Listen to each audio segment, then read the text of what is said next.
Assalamualaikum warahmatullahi wabarakatuh.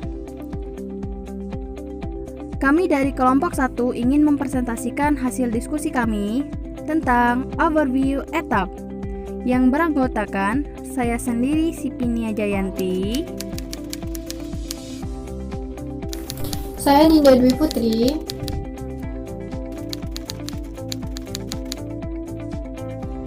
Oke, kita mulai.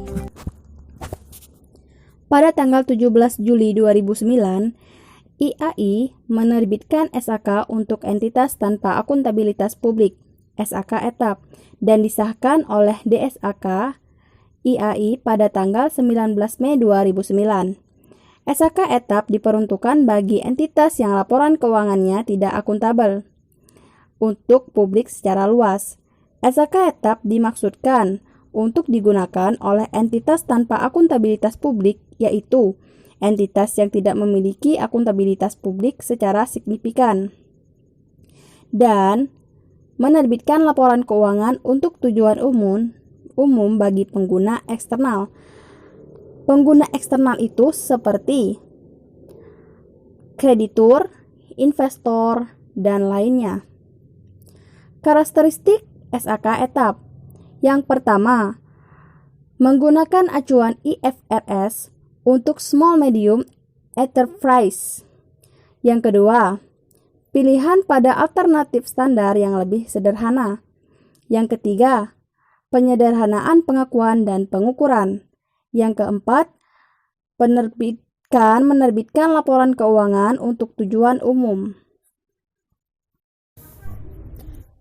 Baiklah, selanjutnya saya akan menjelaskan tentang tujuan dan manfaat dari SAK etap. Yang pertama, menciptakan fleksibilitas dalam penerapannya dan untuk memberi kemudahan akses etap. Yang kedua, untuk membantu UKM dalam mengatur dan menyusun laporan keuangannya sendiri. Yang ketiga, dapat menggunakan laporan keuangannya untuk mendapatkan dana dari bank untuk pengembangan usaha. Yang keempat adalah dapat memberikan informasi yang handal dalam penyajian laporan keuangan. Penggunaan SAK etap. Pengguna SAK etap yaitu adalah entitas yang tidak memiliki akuntabilitas publik signifikan seperti 1. Tidak tercatat dalam pasar modal. Yang kedua, tidak sedang dalam proses untuk pengajuan pernyataan di pasar modal. Yang ketiga, bukan lembaga keuangan. Lalu entitas yang tidak dapat menggunakan SAK etap adalah entitas yang melakukan kegiatan di pasar modal, entitas yang menghimpun dana masyarakat melalui penawaran umum efek di pasar modal atau emiten. Yang ketiga, emiten, entitas yang menjadi wadah yang dipergunakan untuk menghimpun dana dari masyarakat dan selanjutnya diinvestasikan dalam bentuk portofolio. Yang keempat adalah entitas yang merupakan perusahaan publik. Yang kelima, entitas lembaga keuangan non-bank.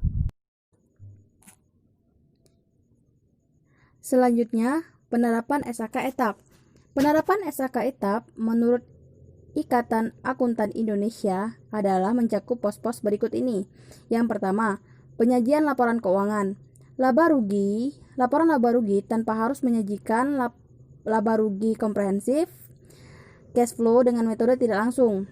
Yang kedua, aset tetap dan properti investasi. Menggunakan metode biaya kecuali ada ketentuan pemerintah yang mengharuskan model revolusi diterapkan. Yang ketiga, aset tidak berwujud. Aset tidak berwujud diamortisasi selama 10 tahun. Pengukuran menggunakan metode biaya. Selanjutnya, persediaan. LIFO tidak diizinkan. Ketentuan lainnya sama dengan PSAK.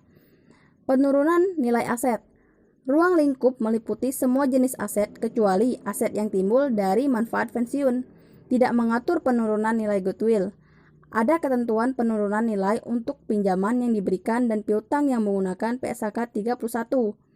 Biaya pinjaman langsung dibebankan. Pajak penghasilan.